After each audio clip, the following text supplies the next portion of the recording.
11절부터 22절.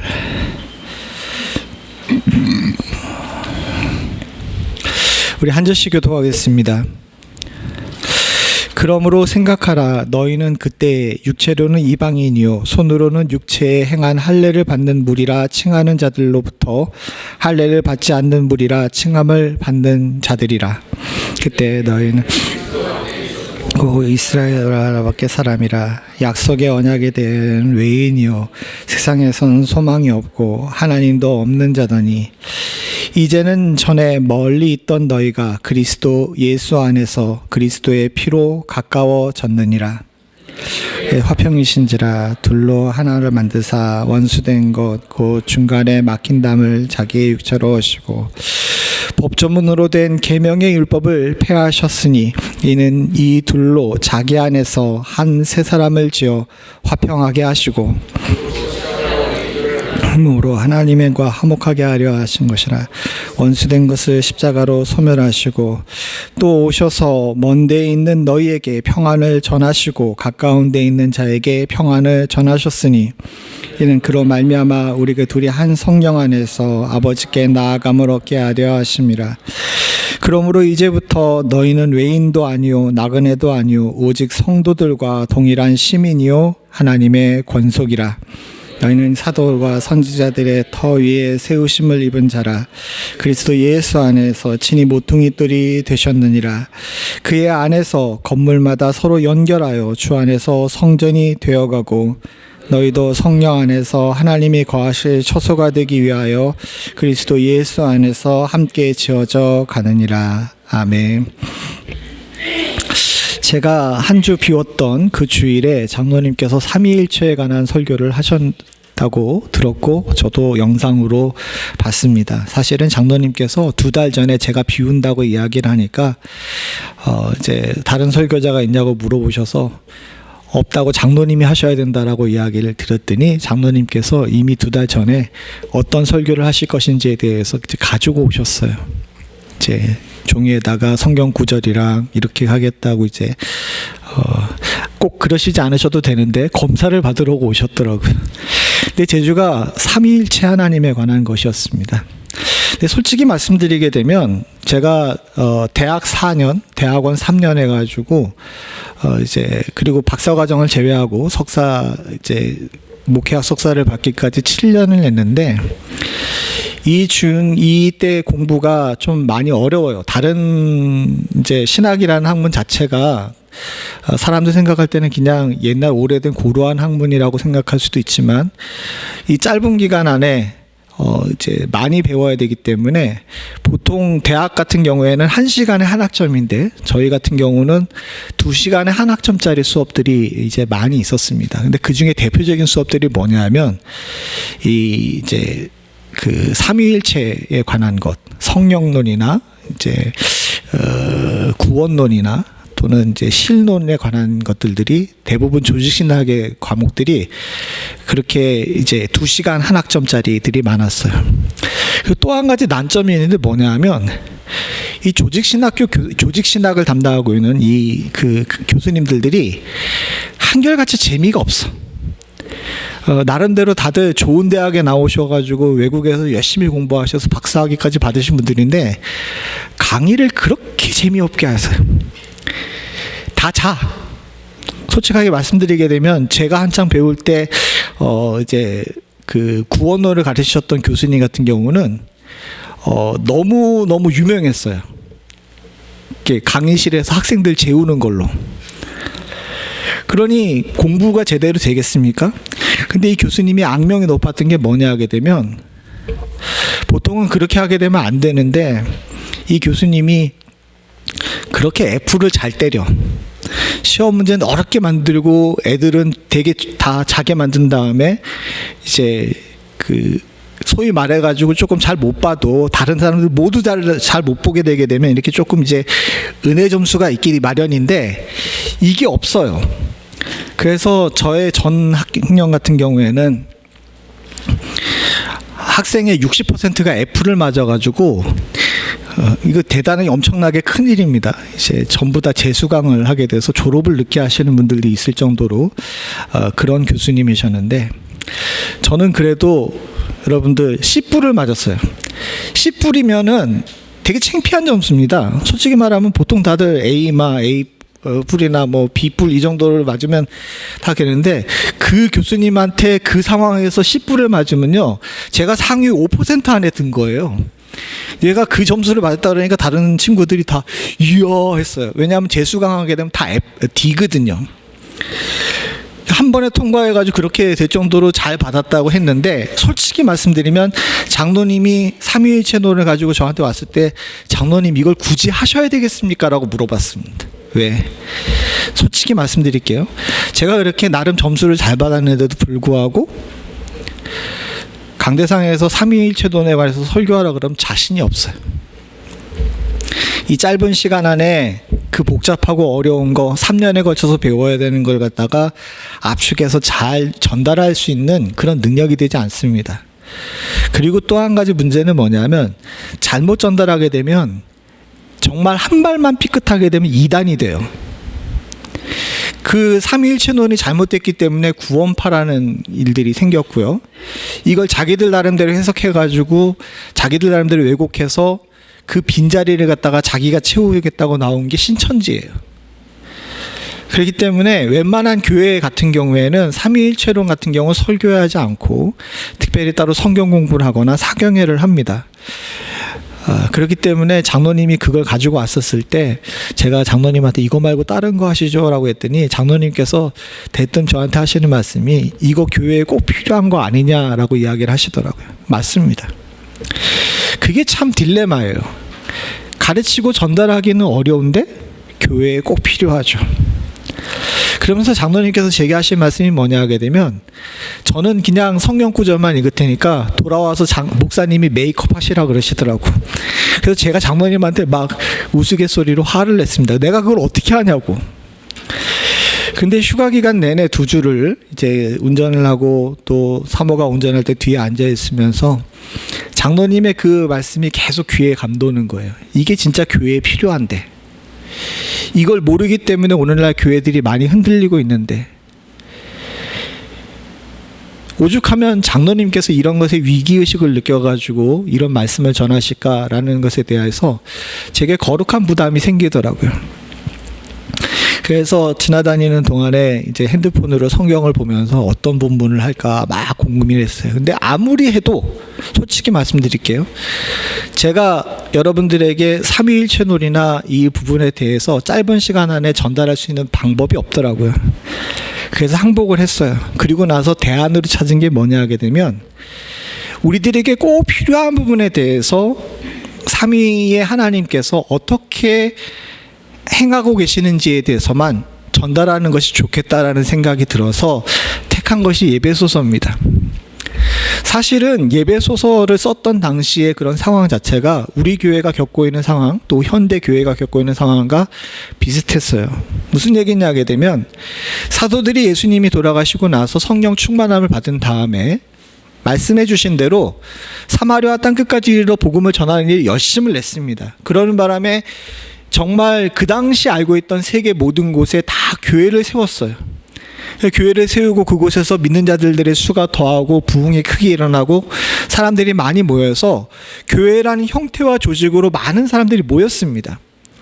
그리고 사도들이 부담스럽긴 하지만 사도들과 사도들의 제자들이 그곳에서 각자 맡은 곳에서 열심히 복음을 전달하고 사람들에게 하나님 말씀을 전했어요. 근데 문제가 뭐냐 하게 되면, 아직까지 정확한 성경과 또 틀이 만들어져 있지 않기 때문에 교회마다 전하는 내용의 복음이 약간씩 조금 차이가 난 겁니다. 그러다 보니까 무슨 문제가 생겼냐 하게 되면, 곳곳에서 자생적인 이단이 생겼어요. 누가 내가 이단을 만들어야 되겠지라고 해가지고 내가 사기를 쳐야 되겠지 해서 이단을 만든 것이 아니라, 사실은 전달하는 사람이 부족해요. 목회자가 부족하잖아요. 교회는 많은데. 그리고 전달하는 내용에 대해서 기준이 없었기 때문에 약간씩의 이제 혼란이 생긴 거죠. 그런 곳에서 이제 여러 가지 어려움들이 생기니까 사도들이 택한 것이 뭐냐면 편지를 쓰기 시작했어요. 글로 이렇게 해야지 된다라고 이제 편지를 쓰게 됐는데, 그렇게 사도들이 이렇게 목회하던 가운데 더 교회에 큰일이 벌어진 게 뭐냐 하게 되면 로마 당국이 교회를 박해하기 시작했습니다. 교회를 박해하는데 대표적인 것이 두 가지 방법이 있는데, 우선은 모이는 것을 해산시키는 거예요. 성도들이 모이는 것들을 이제 해산시켜 버리는 겁니다. 또 한 가지는 뭐냐 하면 교회 리더들을 잡아 가두는 것이었습니다. 교회의 리더들인 사도들이 당국에게 쫓기기 시작했어요. 제대로 된 사역을 할 수 없게 됩니다. 그러다 보니까 교회들마다 가뜩이나 목회자가 부족한데 목회자가 없으니까 점점 교회가 이상한 방향으로 흘러가는 경우가 많았던 거죠. 이런 상황 속에서 로마 감옥에 갇혀있던 사도 바울이 AD 62년, 지금부터 한 2000년 전이죠. 2000년 전에 사도 바울이 자신이 사역하고 있던 에베소 교회가 흔들리고 있다는 소식을 듣고 나서 교회란 이런 것이다 라고 쓴 것이 에베소서입니다. 그리고 이 에베소서를 이야기를 하면서 사도 바울은 교회라는 곳의 본질을 이야기하면서 삼위일체 되신 하나님께서 교회에서 하시는 사역을 통해서 교회라는 곳이 사람의 교회가 아니라 하나님의 교회라는 것을 가르쳤어요. 이게 굉장히 중요합니다. 왜냐하게 되면요, 사람의 교회는 내부의 충격과 외부의 충격에 굉장히 취약합니다. 제가 뉴잉글랜드 지역에 지난 휴가 기간 동안 갔는데 그쪽 지역에 많은 교회들이 문을 닫는다는 이야기를 들었어요. 동기들을 통해 가지고. 근데 그런 교회들의 한결같은 특징인데 뭐냐 하게 되면 한 사람을 중심으로 만들어진 교회야. 그러니까 이제 종종 그런 경우가 미국의 이민 교회들에 있는데, 교회 가운데 예수를 열심히 믿는 사람이 한 분이 이제, 그리고 돈도 좀 많으신 분들이 그 지역에 있으면 그분을 중심으로 이제 교회가 이제 형성이 되게 되죠. 근데 문제가 있는 게 뭐냐면 벌써 이민사가 꽤 오래됐지 않습니까? 그리고 대체적으로 이민이 한창 많이 들어왔었을 때, 첫 번째 이민이 많이 들어왔을 때가 60년대, 70년대였는데, 그때쯤 들어와가지고 돈을 많이 벌고 그리고 좀 부유해지고 나서 그분을 중심으로 만들었던 교회들이, 그분이 은퇴하게 되니까 어떻게 됩니까? 그분의 은퇴와 함께 교회가 사라지는 거예요. 그런 교회들이 지금 뉴잉글랜드 지역에 많다라는 이야기가 들렸습니다. 근데 그렇게 된 것이 사랑하는 성도님들 정상적입니까? 사도 바울은 그런 문제를 제시를 한 거예요. 무슨 문제겠냐면, 에베소 교회가 처음 모였을 때는 사도들의 전도를 통해 가지고 순수한 사람들이 모였어요. 하나님 말씀을 사모하는 자들이 모이고 말씀을 듣는 자들이 토론하며 함께 은혜를 나누는 복된 곳이었습니다. 그래서 사도행전을 보게 되면 에베소 교회가 서는 모습들은 굉장히 은혜스러웠어요. 근데 시간이 지나면서 무슨 문제가 생겼냐면, 사도들은 떠나고 그 자리를 소위 말해서 지역의 유력한 자들이 채우기 시작한 겁니다. 지역의 유력한 자라고 그러는데, 유력한 자들이 뭘까요? 돈이 많거나 또는 세상에서 신분이 높은 사람들이 교회 안에 차지하게 된 거죠. 근데 이런 사람들이 박해가 오니까 여러분들, 잃을 것이 많은 사람은 쉽게 굽히게 되죠. 돈이 많고 신분이 높은 사람들인데 제국에서 교회는 아니야 라고 이야기를 하니까 이 사람들이 다 어떻게 되겠습니까? 이제 변질이 되거나 아니면 교회를 떠나거나 교회 자체를 자기들이 원하는 방향으로 옮기려고 하는 거예요. 즉 무슨 얘기냐 하게 되면, 에베소 교회가 처음은 안 그랬는데 사람 중심의 교회가 돼버린 거죠. 이런 곳은 교회라고 할 수가 없죠. 이런 문제들이 사실은 그냥 그 당시에만 있었던 것이 아니라 지금 시대에도 마찬가지입니다. 오늘날 한국 교회 많은 교회들이 욕을 먹는 것 중에 하나가 뭐냐 하게 되면, 교회 안에 예수가 없고 사람만 있기 때문이라고 그래요. 제 평가가 아니라 사람들이 다들 그렇게 이야기를 합니다. 심지어는 큰 교회 목사님들도 그렇게 얘기를 하세요. 사도 바울도 그런 고민이 있었던 거예요. 이거는 사실은 누군가가 잘못한 것이 아니라 인간이라는 것들이, 사람들이, 인간이라는 존재들이 모여서 교회를 구성했기 때문에 생기는, 어떻게 보게 되면 자연스러운 이제 오류죠. 이런 오류를 우리가 믿음을 통해서, 말씀을 통해서 자꾸 수정해 나가지 않게 되게 되면 우리도 모르는 사이에 그 길로 갈 수밖에 없습니다. 그러니까 사도 바울이 에베소서를 통해 가지고 일로 가는 것은 아니니까 제대로 된 방향을 잡으라라고 이야기를 해서 쓴 것이 예배소 교회예요. 근데 예배소 교회의 구성을 보게 되게, 예배소서의 구성을 보게 되면 참 묘한 것이, 처음엔 인사로 시작합니다. 그리고 뒤에 축도도 나오고 기도도 나와요. 그리고 성도들이 어떻게 지금 상황이 어떤지에 대해서 잘 이야기를 합니다. 사도 바울이 무작정 니들 잘못하고 있으니까 잘못된 거야 라고 이야기하지 않습니다. 예배소 교회가 어떤 상황에 있는지 사도 바울도 알고 공감을 해요. 그리고 성도들이 어떤 의무를 가져야 되는지도 이야기를 하고, 그리고 교회라는 것이 무엇인지에 대해서 교회가 어떤 구성을 가지고 있는지도 얘기를 해요. 이렇게 부차적인 것들을 많이 얘기하지만 예배소서의 중심의 틀을 가지고 있는 것이 있는데 뭐냐? 삼위 하나님께서 교회를 어떻게 운행하고 계시는지에 대해서 이야기를 하게 됩니다. 그래서 1장에 보게 되면 하나님의, 성부 하나님의 은혜로 교회가 세워졌다는 사실을 이야기를 해요. 이게 중요합니다. 교회라는 것은요, 사람들이 몇 명이 모여서 마음이 맞아가지고 세운 것이 아니라 사람들의 형편과 처지를 이용하셔서 하나님께서 하나님의 은혜로 세우신 것인 줄로 믿습니다. 즉 멤피스 연합 장로교회는, 여기 유장로님도 앉아 계시면 유장로님을 비롯해 몇몇 가정들이 모여서 교회를 처음 시작했지만, 저분들이 교회들의 파운데이션인 건 맞지만 이 교회를 세우고자 작정하시고 교회를 세우신 분은 누구십니까? 하나님이신 거예요. 하나님의 은혜로 된 겁니다.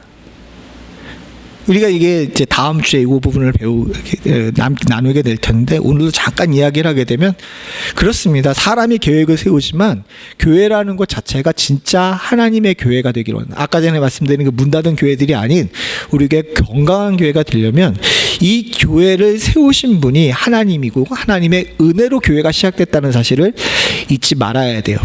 사도 바울은 예배소 성도들에게 그 얘기를 하고 있는 겁니다. 지금 예배소의 유력자들이 교회의 주인 노릇하는 것 같지만 교회를 세우신 것은 하나님의 은혜였다는 거죠. 또 한 가지가 있는데 뭐냐면 성자 예수님께서 지금도 연합의 역사를 계속하고 있다는 거예요. 하나님께서 교회를 은혜 중에 세우셨고 그 교회가 교회로서 성장하고 온전하고 형태를 유지하게 만드시는 것은 누구가 하시는 겁니까? 성자 예수님께서 지금 우리를 연합시킴으로 하고 계시다는 거예요. 오늘 우리가 읽은 본문에 나오는 이야기입니다.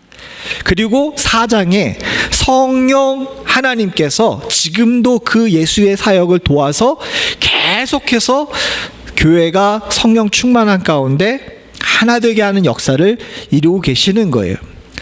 그러니까 예배소서 전체가 6장으로 되어 있는데 6장에 여러 가지 내용이 있지만 핵심을 관통하고 있는 기둥은 뭐냐? 성부, 성자, 성령 하나님께서 교회를 세우시고 교회를 형성하셨고 교회를 지금도 유지하고 계신다는 겁니다. 우리가 이것을 온전히 인정할 줄 알아야 됩니다. 제가 어렸을 때 아버님이 목사님이셨어요. 애들한테 전도를 했습니다. 제가 그래도 어렸을 때는 전도를 참 많이 하는 전도왕이었거든요. 아이들한테 가가지고 친구들한테 야 우리 교회 나가자라고 이야기를 하게 되면 그 친구들이 항상 저한테 딜을 걸어요.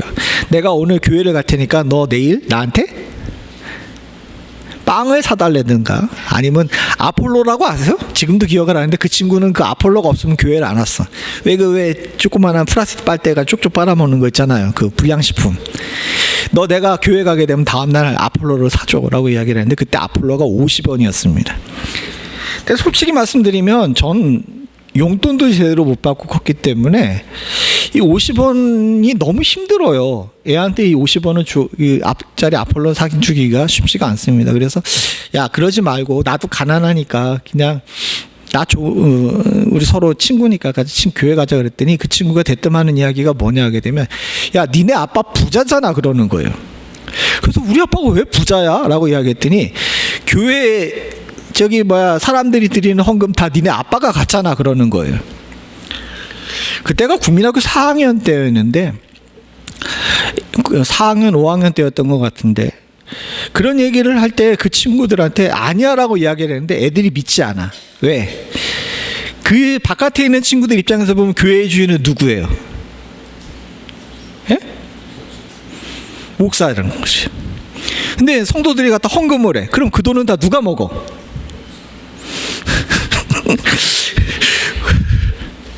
지금도 그렇게 생각하시는 분 이 자리에 안 앉아 계시는 줄로 믿습니다. 근데 사람들 생각에 그 생각 자체를 가지고 있는 것들은 그들이 무지하고 몰랐기 때문에 그렇기도 하지만 교회의 책임도 있어요. 교회의 책임이 있는 것이 뭐냐 하게 되면 교회에 소리 말해가지고 직분해가지고 있는 사람들과 또 교회에 오래 믿었다는 사람들이 마치 교회가 자신의 것인 것처럼 행동하는 경우가 너무 많았기 때문에 교회 바깥에 있는 사람들이 생각할 때 교회는 인간 누구누구의 것이라고 생각하는 경우가 많더라는 겁니다. 그런 면에서 볼 때 삼위 하나님께서 교회의 주인 되신다는 사실을 갖다가 온전히 고백하는 교회가 정말 귀한 교회이고 그런 교회가 세상의 사람들에게 있어서 온전히 고백될 때에 세상의 사람들이 교회를 하나님의 집으로 알고 교회를 찾게 되는 줄로 믿습니다. 우리는 이것을 분명히 해야 돼요. 오늘날 많은 사람들이 교회를 찾지 않는 이유 중에 하나가 뭐냐 하게 되면 교회가 개인의 또는 집단의 것이라고 생각하기 때문에 그렇습니다. 참 안타까운 것은 제가 언젠가도 말씀드렸는데 작년인가 재작년을 기준으로 미국 교회의 종교지도 안에 기독교인의 인구 숫자가 있는데 그동안 내내 1위가 침례교였어요. 침례교가 미국 내에서 기독교 교단 중에 가장 큰 교단이었는데 작년, 재작년을 기준으로 이게 바뀌었습니다. 제일 큰 교단이 무소속이에요. 그리고 두 번째가 카톨릭입니다. 이 무소속 교회들이, 그러니까 교단에 소속되지는 않지 않은 교회들이 많이 생긴 것은 물론 장로교나 감리교나 이제 침례교에서 탈퇴한 교회들이 많아졌기 때문에 그런 문제가 생기기도 했지만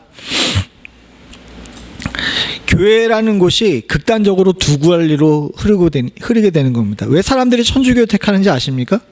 천주교는 그래도 사람이 주인이 아닌 하나님이 주인이라는 이런 개념들이 사람들 가운데 있어요. 조직된 오래된 교회이기 때문에. 그리고 또 한 가지 무교단 교회들이 많이 늘어나는 것은 뭐냐 하게 되면 소위 사람이 마음에 맞는 사람들끼리 모이겠다는 거예요. 인간 중심의 교회와 하나님 중심의 교회에 대한 사람들의, 외부의 사람들의 생각들이 많이 이렇게 쏠리게 되는 것들에 대한 예시라고들 이야기를 합니다. 뭐 각설하고 잘 생각해 보게 되면 이거 우리가 잘 생각해 봐야 되는 것이 있는데 뭐냐? 사람들의 생각 자체, 그리고 우리들의 생각 자체가 교회에 대해서 극단적으로 둘로 갈려진다는 거죠. 여기서 제가 여러분들이 교회의 주인은 누굽니까? 라고 물어보게 되면 여러분들은 모두가 다 교회의 주인 누굽니까? 하나님이시라고 이야기를 할 겁니다. 이게 정답이고 다 알아요. 근데 우리의 마음과 행동은 교회의 주인이 누구야? 예? 여러분들 속마음을 얘기를 해보세요. 여러분들 교회의 주인은 누구예요? 안 넘어가시네. 나라고 생각하는 거죠. 이게 미국 교인들의 기본적인 생각이라는 거예요. 근데 그런 생각들이 사실은 예배소 교회 성도들도 똑같이 가지고 있었던 거예요. 근데 사도 바울은 그런 생각을 깨부수지 않게 되게 되면 교회가 방향을 잃고 성도들은 낙심하게 될 뿐만 아니라 믿음을 잃게 되고 결국은 우리가 하나님의 은혜 바깥으로 떨려져 나간다는 사실에 대해서 경고를 하는 겁니다. 우리는 이 사도 바울의 경고를 귀하게 귀 기울여 드려야 될 줄로 믿습니다. 교회가 만약에 사람 중심의 교회와 사람이 주인이 되는 교회가 되게 된다면 그 교회는 희망이 없어요. 그러나 하나님 중심의 교회가 되게 되면 아무리 작고 연약한 교회가 된다 할지라도 그곳에 하나님께서 주시는 놀라운 역사가 일어나게 될 줄로 믿습니다. 저는 우리 교회가 그런 교회가 되길 원해요. 그러면서 사도 바울은 이제 성부, 성자, 성령께서 하신 일들을 이야기하셨는데 오늘은 그 중에서 성자 예수님께서 하신 일에 대해서 아주 간략하게만 이야기하려고 합니다. 이 성자 예수님께서 하신 일들에 대해서 사도 바울은 세 가지 시제로 이야기를 합니다. 그 시제는 각각 그때는, 이제는, 이후로는이에요. 성경 본문에 나와 있는 그대로예요. 각각 과거와 현재, 미래를 얘기하는 거죠. 우선 제일 먼저 보게 되는 것은 그때입니다. 그때라고 이야기를 하면서 11절, 12절을 이야기를 합니다. 우린 그 중에 12절만 읽어보죠. 같이 봅니다. 시작. 그때 너희는 그리스도 밖에 있었고 이스라엘 사람이라 약속의 언약에 대하여 외인이요 세상에선 소망이 없고 하나님도 없는 자더니. 우리는 본질적으로 이것을 잘 알아야 됩니다. 사랑하는 성도님들, 저와 여러분들은 모두 다 외인이에요. 바깥의 사람이었어요.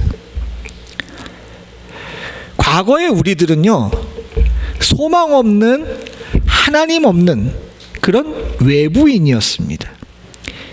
우리가 바깥에서 공부를 많이 해가지고 좋은 학위를 가지고 있고 돈을 많이 벌어서 부자이고 또 우리가 나름 그래도 세상에서 위치가 있고 이런다 할지라도요, 하나님 눈에 볼 때에는 우리는 어떤 존재였던 거예요? 소망이 없는 존재였던 거예요. 우린 모두 다 그렇습니다. 여기 저보다 똑똑한 분도 계시고 저보다 돈 많은 분도 계시고 저보다 나이 많으신 분도 계시고 저보다 오래 믿으신 분들도 다 계십니다. 그러나 우리의 시작은요, 사랑하는 성도님들, 저뿐만 아니라 여러분들 모두가 다 같은 원점이에요. 하나님 보시기에 우리는 다 뭡니까? 소망이 없는 아무것도 아닌 존재였다는 거죠. 우리는 그런 가운데서 부름을 받아서 주께서 채워주셔가지고 이곳에 앉아있는 하나님께서 만드신 성도인 줄로 믿습니다. 우리는 이 부분에 대해 이미 감격했어요. 그리고 여러분들 다 그것에 대해서 잘 알고 계시죠. 그런데 문제가 생겼습니다. 무슨 문제가 생겼냐면 시간이 지나게 되면 이걸 자꾸 잊어버리게 된다는 거죠.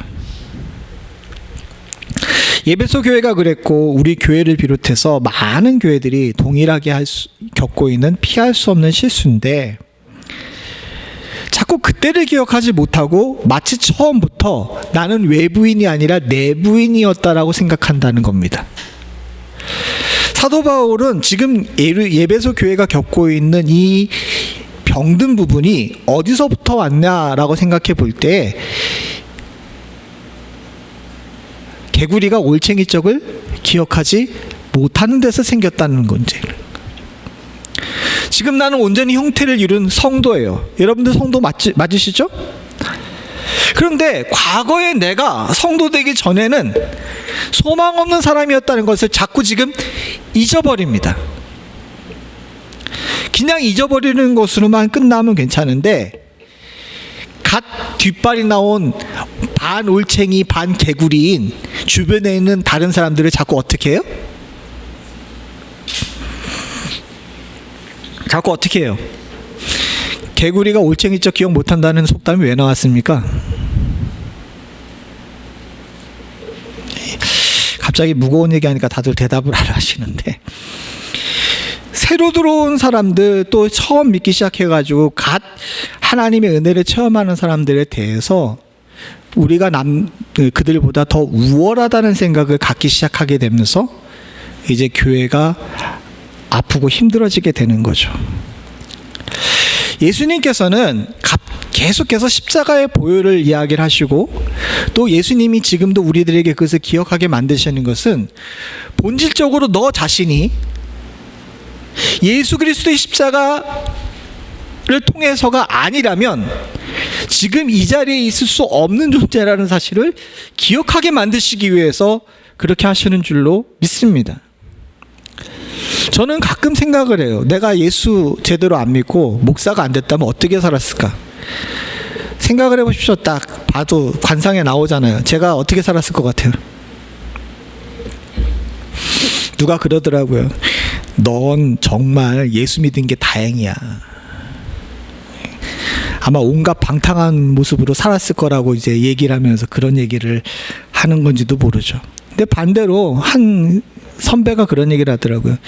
네가 목사나 하니까 지금 먹고 살지. 네가 어디 가서 싫은 소리를 할 수 있겠냐. 남들 미워할 수 있겠냐. 아마 너 30도 되기 전에 죽었을 거다라고 이야기를 하는 친구도 있어요. 이번에 갔더니 한 선배가 그런 얘기를 하더라고요. 네 목사가 되는 게 다행이지. 난 너 30도 되기 전에 죽을 줄 알았다 그러더라고요. 어찌됐건 사랑하는 성도님들 잘 생각해 보게 되면요, 지금 나의 나된 것은 오로지 주의 은혜라고 얘기했던 사도 바울의 고백은요, 그냥 사도 바울의 고백이 아니라 우리 모두의 고백인 겁니다. 근데 나의 나된 것은 오로지 하나님의 은혜인데, 지금 하나님께서 만들어가고 있는 사람을 향하여서 넌 왜 그렇게밖에 못하니라고 이야기하는 것은 성도의 자세예요, 성도의 자세가 아니에요. 우린 이 부분에서 분명히 생각을 해야 됩니다. 사도 바울이 왜 그때는을 이야기를 하면서 성자 예수님께서 우리를 빚어서 만들었다는 사실에 대해 기억하게 만드시냐 하게 되면, 그리고 예수님께서 지금도 계속해서 그것을 기억하게 하시냐 하게 되면, 누군가를 판단하지 않고 바리새인들이 예수님께 찾아와서 왜 세리들과 창녀들과 노냐고 이야기했을 때, 의사는 아픈 자에게 필요가 한 것이지 나는 저들을 위해서 왔다라고 이야기하신 예수님의 마음을 우리가 잊지 않게 만들기 위하심인 줄로 믿습니다. 교회는 이걸 잊지 않아야 돼요.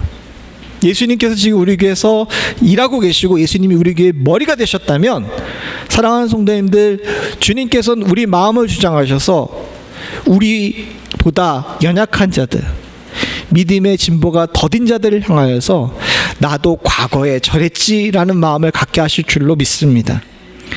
우린 그런 마음을 품은 건강한 교회가 되기를 간절히 소원합니다. 만약에 난 처음부터 모태신앙이니까 난 처음부터 외인이 아니라 내부인이었어 라는 착각을 가지고 살고 있다면, 또 내가 오래 믿었기 때문에 나는 이 교회의 내부인이야 라는 생각을 가지고 있다고 본다면, 우리 교회는 하나님의 교회가 아니라 사람의 교회입니다. 이거 빨리 해결해야 될 줄로 믿습니다. 바울은 건강한 교회, 건강한 성도가 되기 위해서 그때를 잊어버리지 말 것을 권면하고 있어요. 그때보다 더 중요한 것이 있습니다. 뭐냐 하게 되면 이제는이에요. 바울은 이 비참한 과거의 기억보다 지금의 감격을 느끼는 것이 중요하다고 생각을 합니다. 그래서 여러분들 모두가 다 그 감격 속에 살고 계신 줄로 믿습니다. 그런데 오늘 본문에는 그 감격에 대해서 이야기를 하지 않아요. 앞에 나와 있는 1장에 하나님의 사역에 있어서 그 감격을 더 강조해서 얘기했기 때문에 이 부분에서 이야기 안 하시는지도 모르겠습니다.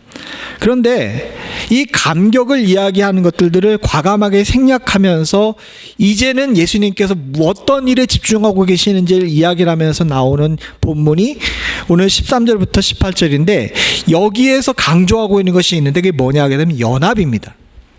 13절부터 18절 우리가 좀 길지만 다시 한번 읽어보죠. 같이 있습니다. 시작. 이제는 전에 멀리 있던 너희가 그리스도 예수 안에서 그리스도의 피로 가까워졌느니라. 그는 우리에게 화평이신지라. 둘로 하나를 만드사 원수된 것 곧 중간에 막힌 담을 자기 육체로 하시고 법조문으로 된 계명의 율법을 폐하셨으니, 이는 이 둘로 자기 안에서 한 세 사람을 지어 화평하게 하시고 또 십자가로 이 둘을 한 몸으로 하나님과 화목하게 하려 하심이라. 원수된 것을 십자가로 소멸하시고 또 오셔서 먼 데 있는 너희에게 평안을 전하시고 가까이 있는 자들에게 평안을 전하셨으니, 이는 그로 말미암아 우리 둘이 한 성령 안에서 아버지께 나아갈 힘을 얻게 하려 하심이라. 예수님께서 지금 교회 안에서 하고 계신 사역에 대해서 이야기를 하면서 강조하고 있는 것이 있는데, 그건 첫 번째 뭐냐, 십자가로 우리 옛사람을 주님께서 어떻게 하시는 거예요? 사라지게 하시는 거예요. 십자가로 이 둘을 한 몸으로 만드셨다라고 이야기했는데, 그 전에 나오는 것을 보세요. 이 둘을 자기 안에서 세 사람을 지어 화평하게 하셨다 그럽니다. 우리는 옛사람의 모습을 가지고 교회를 들어와요. 그런데 이 교회를 들어온 우리를 예수님께서 우리 교회 안에서 우리를 어떻게 하셨냐 하게 되면, 옛사람의 모습 있는 우리를 갖다가 지워버리시고 우리를 어떻게 만드시는 거예요? 새 사람을 만드시는 겁니다. 즉 무슨 얘기냐 하게 되면, 바깥에서 여러분들이 어떤 모습을 가지고 있든지 여기 오게 되면 다 리셋이에요. 리셋이 뭔지 아십니까? 왜 핸드폰 보게 되면 조그마한 구멍이 있어 바늘로 누르게 되는 거잖아요. 이게 초기화라 그러는데 이렇게 누르게 되게 되면 이 기계 자체가 공장에서 출고됐던 그 상태로 원상복귀되는 겁니다. 교회에서 예수님께서 하시는 사역이 그겁니다. 여러분들이 과거에 어떤 삶을 살았든지, 그리고 어떤 배경을 가지고 있든지, 또 지금 현재 얼마나 많은 것들을 가지고 있는지는 주님께서 별로 중요하게 생각하지 않으세요.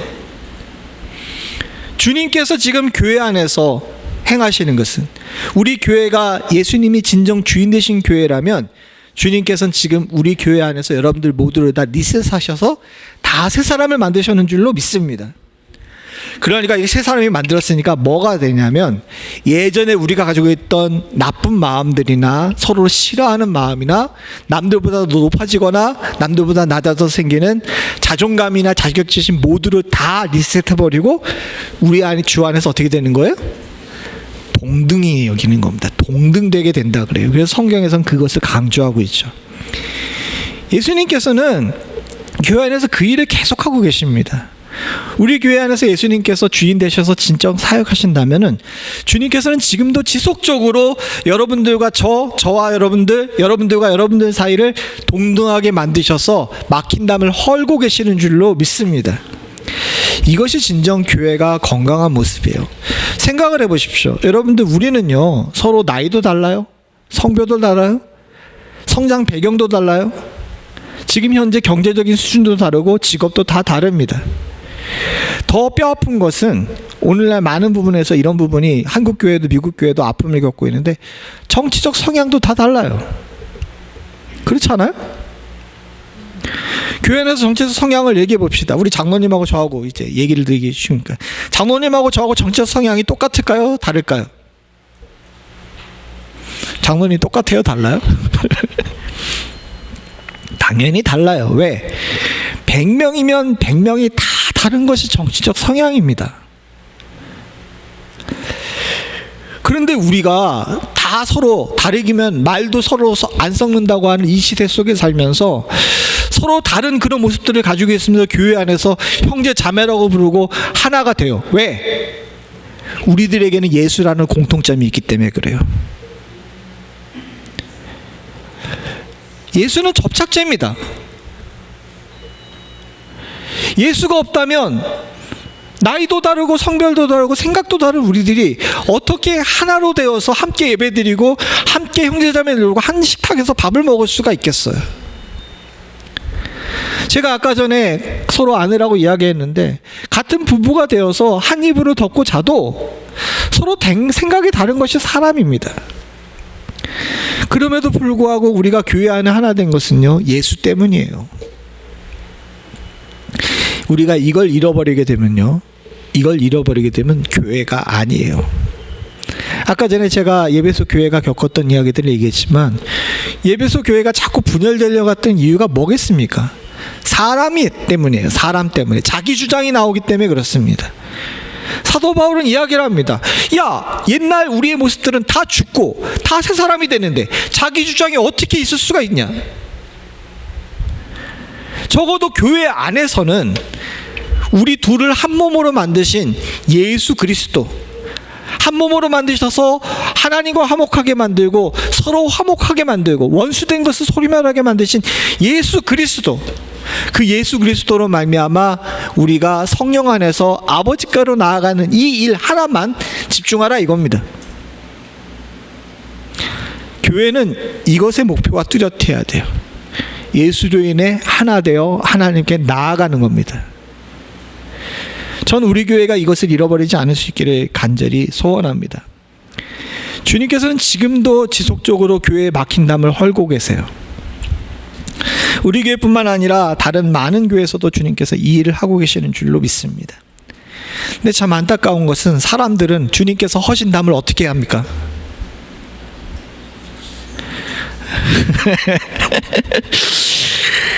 주님께서 지역구 힘써가지고 그거 무너뜨려 놓게 되면, 건강한 교회는 그것들을 갖다가 자네들을 치우고 대로를 만들고 서로 교통하고 화목해요. 그런데 건강하지 않은 교회들은 어떻게 합니까? 그 부서져가지고 부스러기 된 그 돌멩이들을 다시 하나하나 찾아가지고 다시 담을 쌓아. 안 돼요, 안 돼. 사랑하는 성도님들, 주님께서 부신 다음 다시 세우는 그런 어리석은 교회가 되지 않기를, 그런 어리석은 성도와 목회자가 되지 않기를 우리는 서로를 위해 기도해야 될 줄로 믿습니다. 마지막으로 주님께서는 이야기합니다. 이제부터는 이라고 이야기를 해요. 앞으로 어떻게 해야 될 거냐는 거지. 주님께서 지금 앞으로 내가 이렇게 하겠다, 교회에 이렇게 하겠다 하신 말씀이 있습니다. 그게 뭐냐? 19절부터 23절에 나오는 것이 있는데, 그 중에 우리는 21절만 한번 보겠습니다. 같이 봅니다. 시작. 그의 안에서 건물마다 서로 연결하여 주 안에서 성전이 되어가고. 예수님께서는 교회가 완성된 것이라고 얘기하지 않습니다. 교회는 미완성된 곳이에요. 성자 예수님의 능력이 부족해서 교회가 미완성된 것이 아닙니다. 왜 미완성이냐면 여러분들 각자가 다 교회예요. 여러분들 그렇잖아요? 우리가 이 멤피스 연합장로교회라는 제가 지나왔던 교회들 이름이 지금 순식간에 다 지나갔습니다. 멤피스 연합장로교회란 한 건물 안에서 예배를 드리고 있잖아요. 하지만 성경적으로 볼 때 여러분들 한 사람 한 사람들은 예수님께서 피값 주고 세우신 주의 귀한 성전인 줄로 믿습니다. 각자 독립적인 교회예요. 독립적인 교회인데 어떤 교회는 굉장히 오래된 교회야. 우리 장로님 이제 예수 믿은 지 몇 년 되셨습니까, 장로님? 유 장로님 예수 믿은 지 몇 년 되셨어요? 그러니까 모태부터니까 80년 가까이 되셨잖아요. 그러면 장로님은요, 교회가 얼마 된 교회예요? 80년 된 교회예요. 그렇잖아요. 저는 55년 된 교회고, 여기나 각자 나름대로 교회들이 여러분들 있습니다. 근데 문제는 뭐냐 하게 되면 교회들이 지어진 때마다 양식과 틀이 다 달라요. 그렇지 않아요? 교회 건물도 보게 되면 70년대 지은 건물, 80년대 지은 건물, 2000년대 지은 건물 다 모양이 다르잖아요. 그것처럼 우리들도 다 교회들이 건물이 다 각각 모양과 형태가 다 달라요. 새로운 교회들도 계속 들어옵니다. 태어나기도 하고 바깥에서 교회들이 들어오기도 해요. 그런데 이런 교회들을 그대로 방치해 놓게 되게 되면 각자 교회로 서게 되죠. 그런 교회에서는 하나님의 영광이 드러나지 않습니다. 그래서 주님께서는 지금도 계속해서 작업하고 계신 것이 있는데 뭐냐 하게 되면 뭐예요? 21절에 뭐라 그럽니까? 건물들마다 서로 연결하고 계시는 겁니다. 지금도 여러분들과 저 사이, 여러분들과 여러분들 사이를 주님께서 어떻게 하고 계신다는 거예요? 연결하고 계시고 앞으로도 그 사역을 주님께서 계속 하고 계신다는 거예요. 그럼 여기서 중요한 것이 있습니다. 사랑하는 성도님들, 예수님의 사역을 방해하면 돼요, 안 돼요? 처음부터 다시 해야 되나? 예수님의 사역을 방해하면 돼요, 안 돼요? 안 되죠. 예수님께서는 지금 여러분들과 여러분들 사이의 건물들, 각각 세워져 있는 건물들을 연결하시기 위해서, 그래서 온전한 주의 성전 하나님의 집을 만들기 위해서 일하고 계시는데, 거기서 자꾸 주님께서 다리를 놓고 연결하면 가가지고 그 다리 부수고 그러면 돼요, 안 됩니까? 안 되죠, 당연히. 그거 안 해야 됩니다. 근데 참 안타깝게도 그것만 전문적으로 하는 사람들이 있어요. 사랑하는 성도님들, 우리 교회는 그런 분들이 안 계시는 줄로 믿습니다. 주 안에서 연결이 더 든든해져 가야 돼요. 요 근래 피치 않게 여러 군데를 다니면서 여러 건물들을 보게 됩니다. 근데 참 200년이 지나는데도 불구하고 건물과 건물 사이에 무지개 다리를 만들어놨는데 그 튼튼한 것들을 볼 때 참 감동적이더라고요. 주님께서는 우리들을 연결하실 때 무너지지 않는 다리를 놓으시기 위해서 정말 부단히 노력하고 계세요. 근데 사람이 자신들의 마음과 생각이 조금 틀리다고 해서 인내하지 못하고 절제하지 못하고 그 다리를 부숴버리는 경우가 너무도 많이 있습니다. 그런 연결이 부서지게 되게 되면 참 안타까운 이야기인데, 우리 23절 같이 보죠. 22절 같이 보죠. 시작. 너희도 성령 안에서 하나님이 거하실 처소가 되기 위하여 그리스도 예수 안에서 함께 지어져 가느니라. 만약에 우리가 그 다리를 부수고 함께 지어져 가는 일을 행하지 않게 되면 하나님이 거하시지 않아요. 이건 성도로서 교회로서 비극입니다. 오늘날 교회들이 많음에도 불구하고 하나님이 계신 교회를 찾기가 힘든 것은 바로 이 예수의 연결하는 사역을 방해하는 사람들이 많기 때문이라는 거죠. 사도 바울은 애정을 가지고 에베소 교회에게 경고를 합니다. 지금까지 잘해왔는데 앞으로도 잘해야지. 예수님께서 하나 되게 만드시기 위해서 너희를 위해 어떤 대가를 치르셨는데, 지금도 어떤 일을 하고 계시는데, 사람이 교회의 주인이 돼서, 사람이 흔드는 교회가 돼서 하나님이 거하시는 처소가 안 되기를 원하냐? 이 얘기를 에베소 교회에게 하고 있죠. 그 얘기는 우리 교회를 향해서도 동일하게 하시는 줄로 믿습니다. 사랑하는 성도님들, 우리 교회는 예수님께서 역사하시는 교회입니다. 우리 교회는 예수님과 동역해서 교회를 만들어가고 있는 교회인 줄로 믿습니다. 교회가 숫자도 많고 성도들의 숫자도 많고 건물도 삐까번쩍하면 좋겠죠. 그러나 사랑하는 성도님들, 그건 참 부차적인 문제예요. 진짜 우리가 만들어져 가야 되는 교회는 여러분들과 여러분들 사이에 있는 겁니다. 서로 연결하고 함께 성부 하나님께로 나아가는 일에 힘낼 수 있는 그런 복된 교회가 우리 교회 될 수 있기를 간절히 소원합니다. 같이 기도하시겠습니다. 하나님 아버지, 주의 교회의 목적지가 순수하기를 간절히 소원합니다. 주 안에서 하나님이 거하실 성전이 되어가는 곳이 바로 우리 멤피스 연합장로교회가 될 수 있도록 주님 도와주시옵고, 커다란 건물이나 사람들을 많이 모으는데 우리의 힘을 쏟는 것이 아니라 우리가 서로 예수님과 함께 연결되어 가는 일에 힘쓸 수 있는 복된 교회 될 수 있도록 주님 도와주시옵소서. 이런 교회에게 하나님께서 더하시는 축복을 허락하실 줄로 믿습니다.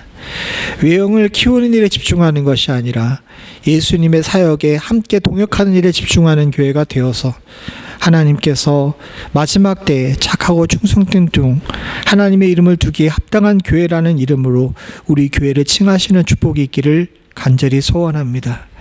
주님께서는 주의 교회를 세워가시는 당신의 귀한 백성들에게 은혜 허락하시고 복 주시는 줄로 믿습니다. 새 사람을 입고 예수 그리스도로 말미암아 막힌 담을 허신 주의 능력으로 성도들과 연합하여 화목하고 화평을 이루는 성도들에게 하나님께서 이 땅의 복과 저 하늘의 복을 함께 주실 줄로 믿습니다. 사랑하는 성도들이 그 복을 누릴 수 있는 복된 은혜를 허락하여 주시옵소서. 부족한 종이 두렵고 떨리는 마음으로 본문을 전했습니다. 하나님 아버지, 입술이 둔하고 하나님 생각이 짧으며 지혜가 부족한 것을 주님께서 아시는 줄로 믿습니다. 이 본문은 사람의 몇 마디 말로 전하는 것이 아니라 주의 성령이 가르쳐 주셔야 될 본문인 줄로 믿사오니, 사랑하는 성도들이 이 말씀을 읽음으로 말미암아 하나님의 뜻과 예수 그리스도의 헌신과 노력을 기억하고 생각하며 마음에 담을 수 있도록 주님 도와주시옵고, 성령께서 친히 가르쳐 주셔서 사랑하는 성도들이 믿음 안에 굳건히 설 수 있는 축복을 허락하여 주시옵소서. 모든 말씀 예수님의 이름으로 간절히 기도드립니다. 아멘.